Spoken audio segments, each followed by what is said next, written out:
Hello and welcome to the third in my series of Masterclass videos for MidiStep.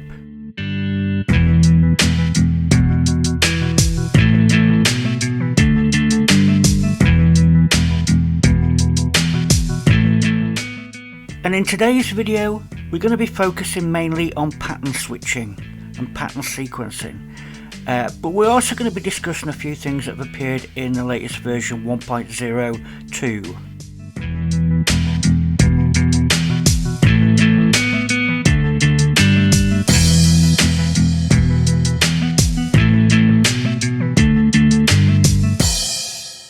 So let's get started by taking a look at pattern switching in action, and then we'll explain how it works. So a pattern can be anything from 1 to 16 beats in length, but that doesn't necessarily mean there's only 16 notes. We'll come to that later.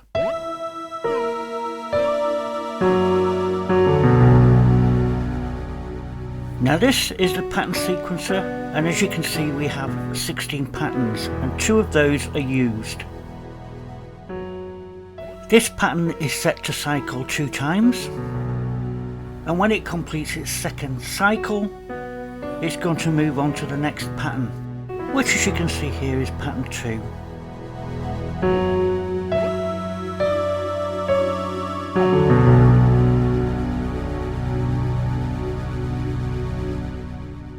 So let's take a close look at this second example, which has got 4 patterns defined. As you can see, it's been set to cycle twice, but we haven't set a next pattern. So when I play this back, it's just going to cycle twice and then repeat itself. So let's listen to that in action.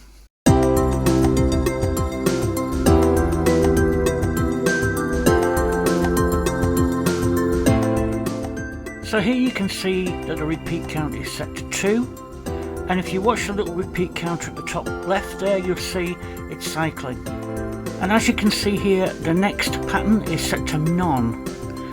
Now it's going to keep cycling forever if I don't set this to something else. I'm going to set it to advance. And now you can see when it's repeated the requested number of cycles, it changes to the next pattern.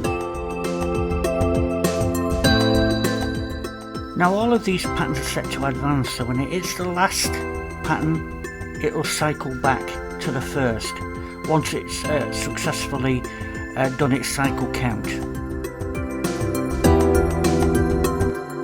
So hopefully now you understand the basic concepts of pattern switching and what the next and cycle buttons do. But let's take a closer look.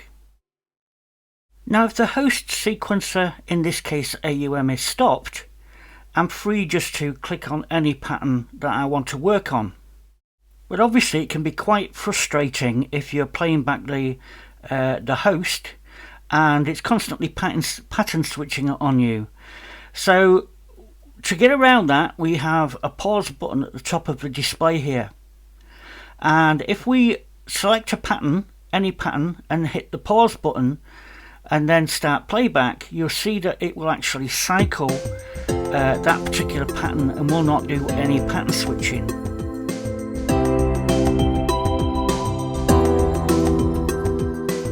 And if I finish my edits, I can disable pause, and the pattern sequencer will then go on to the next pattern, pattern 3.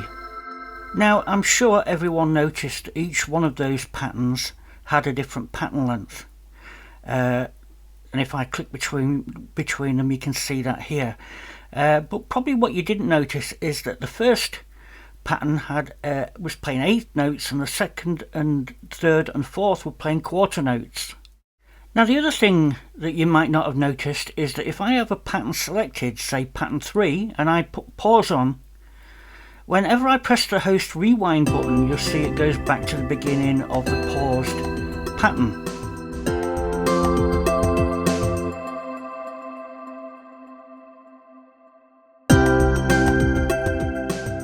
Whereas if I take pause off and hit the rewind, it goes back to the first pattern in your pattern sequence. Now if you want to prevent that from happening, simply go into settings and turn off this option here. Now when rewind to first pattern with host is turned off, pressing the rewind button on the host will just move to the beginning of the pattern and not to the first pattern in your sequence. Now, as probably most of you have figured out by now, the octave button controls the root octave at which all patterns work. So currently it's set on 4, but if I set that to 2, you'll hear that the actual tones, the notes that are generated, have all dropped by 2 octaves. So let's return that back to its original state, which was the 4th octave. And then if I long press now on the octave button, you'll see that I get a different menu, and this is a per pattern option which allows you to offset the pattern. That means if I set 1 here for pattern 3, then pattern 3 will be played an octave higher. Notice as well the button says octave 4 as a root octave, but it's got a +1 in brackets after it. And if I change pattern, you can see that each pattern can have its own octave offset. So if I set those pattern octave offsets to 0, you'll see that all we get in that octave button is the root octave 4. So you know, if you select a pattern and there's no octave offset in brackets, all notes will be played in a root octave. So we've talked about patterns and how to transition, but every single time we've used the advance option, which just advances to the next valid pattern. So let's take a quick look at the other pattern transition modes. So looking at the menu, we've seen how none and advance work. The random option simply picks a random pattern out of your valid patterns, in which case we've got 4 here.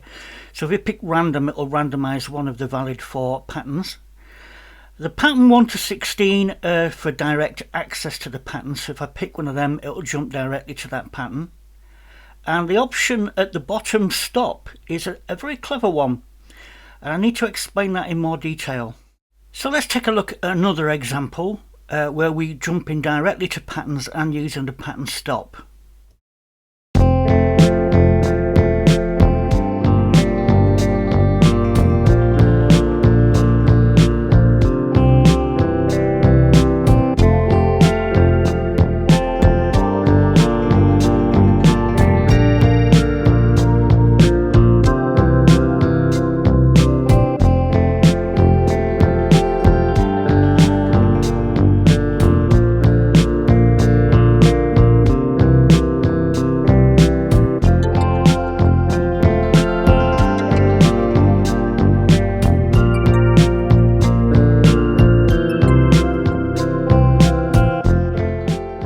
Pattern 5 here is set to a stop, which means after the pattern is played, it won't advance, it will just stop. Now the pattern will keep cycling, but no MIDI output will be sent to any destination synths. And the only way to start the MIDI output going again is to cue another pattern, as I've done here, or to stop and restart the host transport. In this case, I've cued another pattern and the new pattern is starting to play. Notice that while a pattern is cued, it flashes, and awaiting playback when the current pattern cycle ends. Now, one really important thing to note is to actually allow queuing of patterns, you need to enable that, or make sure it's enabled in settings. So you can see here the quantized pattern change needs to be turned on. Now, as I mentioned before, when a pattern stops, it just stops outputting the MIDI. You'll still see the cursor cycling around the pattern, but no MIDI will be output until you either stop and restart the sequencer or you cue another pattern. Now, MidiStep is great for creating kind of polyrhythm stroke polymeter kind of patterns, and this pattern I've got here kind of demonstrates that. But I want you to notice something when I play back this sequence. Keep your eye on the master position and the notes lane light that cycles across the pattern.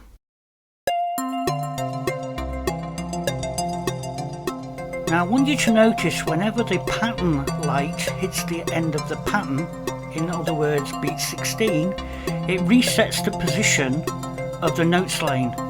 and that's due to this lane rewind button which is currently on. If I turn it off, take a listen.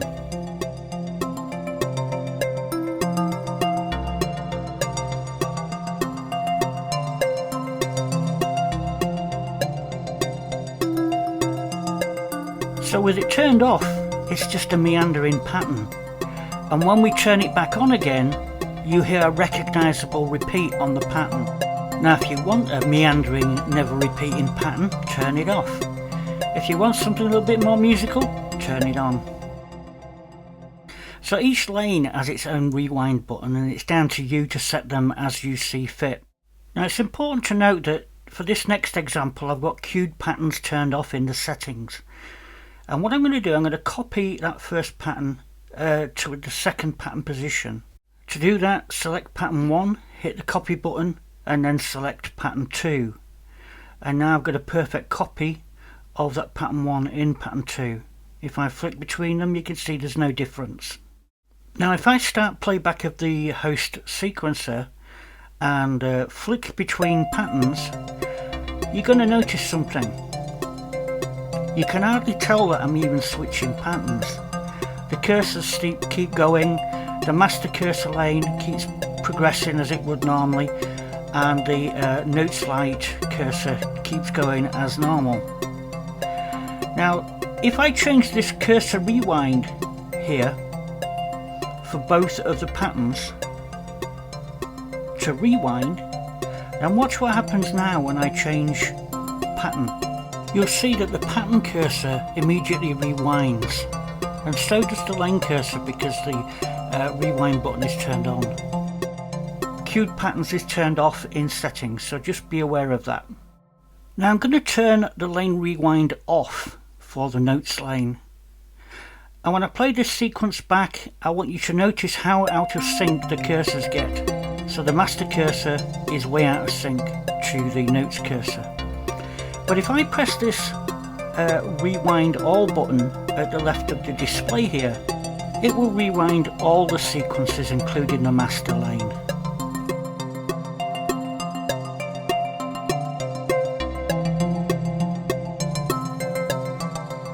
Now I want to turn your attention to something we've added in 1.02, which is a global swing function, and how that differs from a traditional delay. Now, as I'm sure you know, the delay lane allows us to delay individual notes. I'm going to show you an example of that now, where I'm going to delay note 7, but listen to the sequence before I make any changes.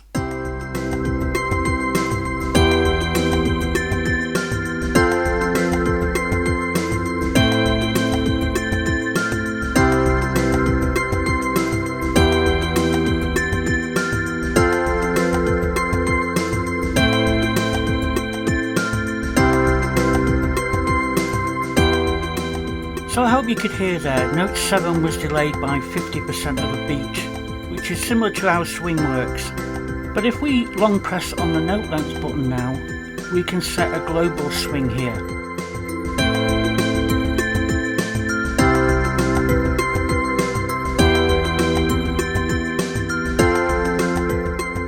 And this can apply swing every second step or every fourth step.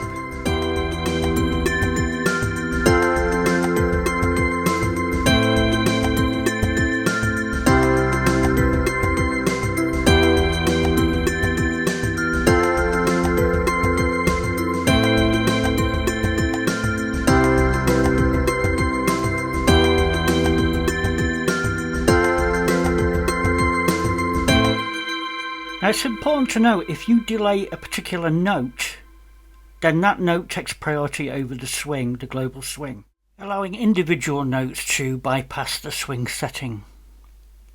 So now let's have a look at pattern lane rotation.